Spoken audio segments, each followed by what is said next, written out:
Chamo-me Adelina Maria Garrido Charneca, tenho 61 anos, nasci de uma família pobre nos anos 60, uma família que na altura que eu nasci já fui a quinta filha.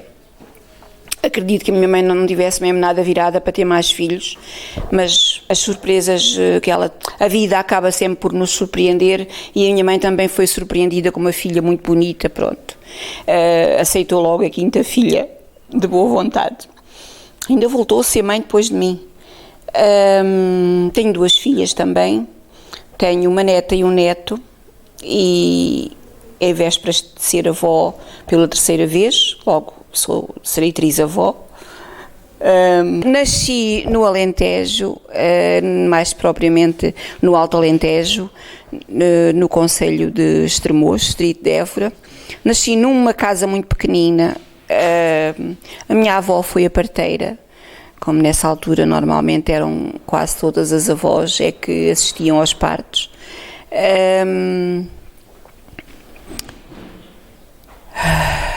Não me recordo da aldeia onde nasci, não tenho memória de lá, porque os meus pais mudavam frequentemente de lugar.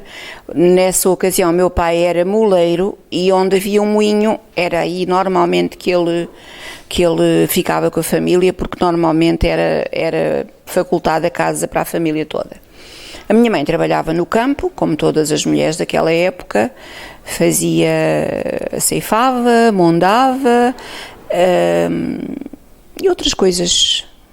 Também cuidava da casa e de nós, porque éramos muitos, apesar de já não estarmos muitos em casa e dos meus irmãos serem ainda muito pequenos, mas naquela ocasião as pessoas tinham que ir, e ainda há dias ia com o meu irmão, que é a seguir a mim, e íamos no Alentejo, íamos de carro, e por acaso ele apontou para um monte e disse assim: ali naquele monte assentei eu praça com 6 anos a guardar perus. E portanto eles ficavam lá, iam fazer esses trabalhos e ficavam lá, só vinham à semana ou enfim, para a mãe lavar a roupa e levar a outra roupa lavada para outra semana e trazer a jorna, como se chamava nessa altura. Os meus irmãos começaram a trabalhar muito pequeninos, embora tivessem ido à escola, mas todos os bocadinhos eram aproveitados, até porque quando esse meu irmão nasceu, o meu pai ausentou-se de casa e esteve 6 anos ou 7 ausente, e só depois é que nasci eu, e então a minha mãe ficou com 4 filhos, todos em idade muito pequenina, tiveram que ajudar, porque era assim mesmo a vida, e passaram um mau bocado.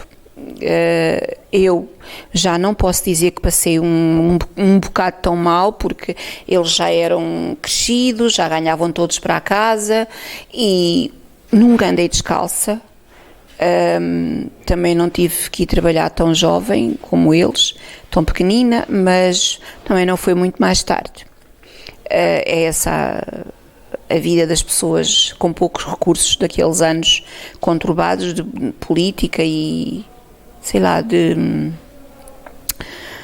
repressão, que era assim mesmo, e os patrões não davam muito trabalho às pessoas, e era complicado. Quer dizer, trabalho davam, não pagavam, eram em consonância com o trabalho que elas desempenhavam. Lembro-me, tenho muitas memórias, isso sim, do monte onde eu vivi a partir dos meus 4 anos, até aos 8, idade em que os meus pais decidiram mudar-se para a zona de Lisboa, para os arredores de Lisboa. Naquela altura dizia-se para Lisboa, mas não era bem assim. Aliás, mudámos-nos para uma terra que talvez fosse mais pequena ainda do que aquela onde nós nascemos, no Alentejo. Mas ainda fiz a minha escola, a minha primeira classe em Évora Monte. Tenho memórias muito boas desse ano. E no fundo são as minhas memórias do Alentejo, são dessa época, porque quando os meus pais vieram, eu tinha 8 anos, como já disse, e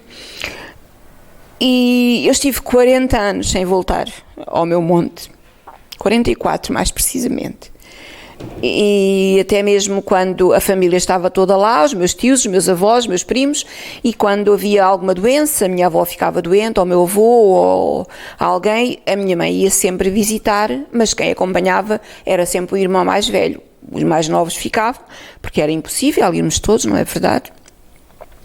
E portanto eu tive realmente, as minhas memórias do Alentejo foram sendo construídas com base no pouco tempo que eu tive dos 4 aos 8 anos, que dizem os cientistas é a idade em que nós apreendemos mais memórias, talvez por isso elas estejam tão. Tenho realmente muitas memórias. O meu primeiro ano de escola, mas ainda voltando ao intervalo, era muito divertido viver aí no monte, porque havia coisas muito interessantes para fazer. Eu tinha um irmão mais novo, com menos um ano e meio que eu. Nessa altura já estávamos bastante desenvolvidos, já brincávamos com caqueiros, como se diz no Alentejo, que são pequenos pedaços de vasos, ou as panelas de ir ao lume, que eram de barro, e aquilo fazia-se aqueles coisinhos, eram os tachinhos, os pratinhos, e as bonecas faziam-se com papoilas. Sabem fazer bonecas de papoilas, é verdade. Até um dia que a minha irmã, entretanto, é bastante mais velha do que eu, foi aprender corte e costura, e ela mesma é que me fez a minha primeira boneca de trapos, com cabelo de lã de ovelha castanha. Boneca essa que o meu irmão afogou no poço. Nunca mais a vi, morreu. Entretanto, como eu faço anos em maio, havia aquela cena que as professoras muito bem sabem, que não entramos nesse ano para a escola, não é? Então eu fui entrar para a escola já com 7 anos. Mas foi muito engraçado, porque nessa altura eu vou contar isto com o maior carinho do mundo, e para que vocês, professoras, compreendam o carinho que eu tenho por vocês. A minha irmã nessa altura já sabia costurar, e ela é que me fez a bata, porque usava-se uma bata branca, era obrigatório. E eu estava muito vaidosa, e a minha irmã era o meu ídolo. Eu cheguei à professora no primeiro dia de aulas e disse: senhora professora, esta bata foi a minha irmã que me fez, no meio de toda a gente. Portanto, já veem que eu já estava gaiteira, já prometia. Foi muito engraçado esse primeiro ano, éramos muito bem tratados, havia cantina escolar, tomávamos óleo de fígado de bacalhau, todos em fila com a mesma colher.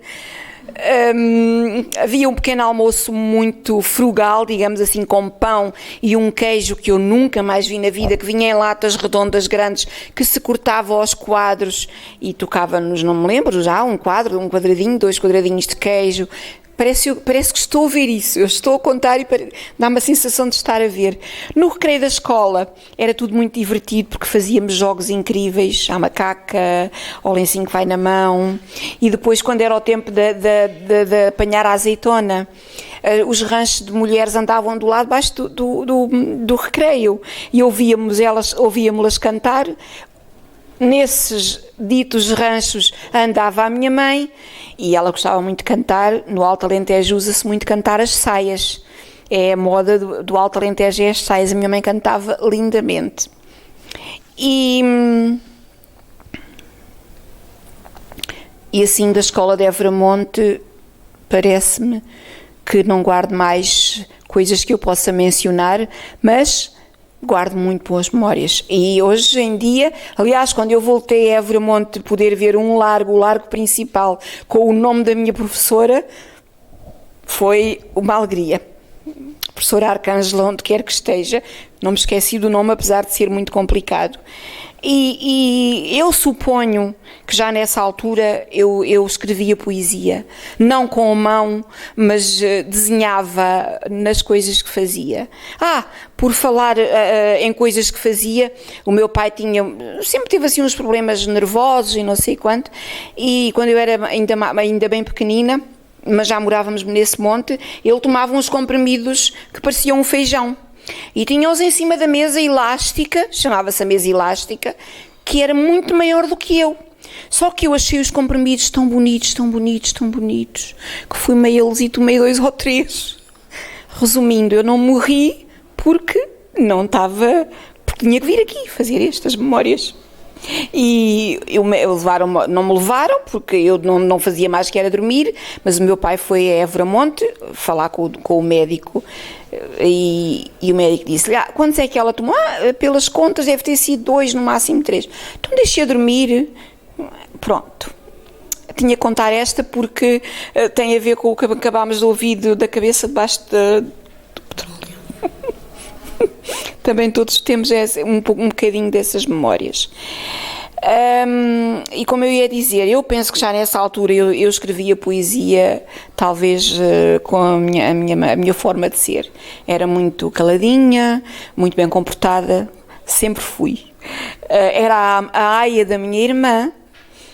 A minha irmã começou a namorar com o meu cunhado quando eu tinha 4 anos e eu acompanhava a minha irmã para todo lado. E tinha o privilégio de viver num lugar onde eu avistava, desde manhã até à noite, um castelo maravilhoso que era poesia para mim. E eu escrevo muitas vezes ao meu castelo. E há pouco tempo escrevi-lhe uma coisa assim: tinha a vida inteira para te amar, admirar-te com toda a devoção, sentar-me à tua sombra e sonhar com um castelo de princesa ali à mão.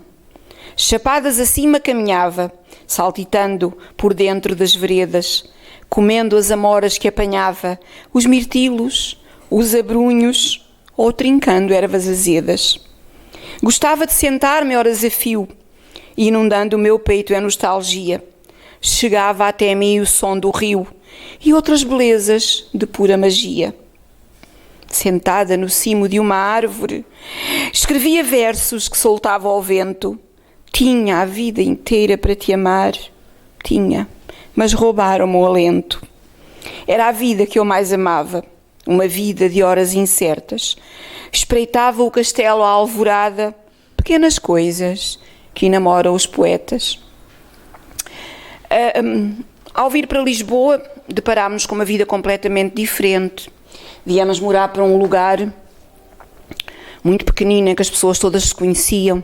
Tivemos o privilégio de ir viver na casa maior do casal, da aldeia, por assim dizer. Mas não desfrutávamos da casa toda.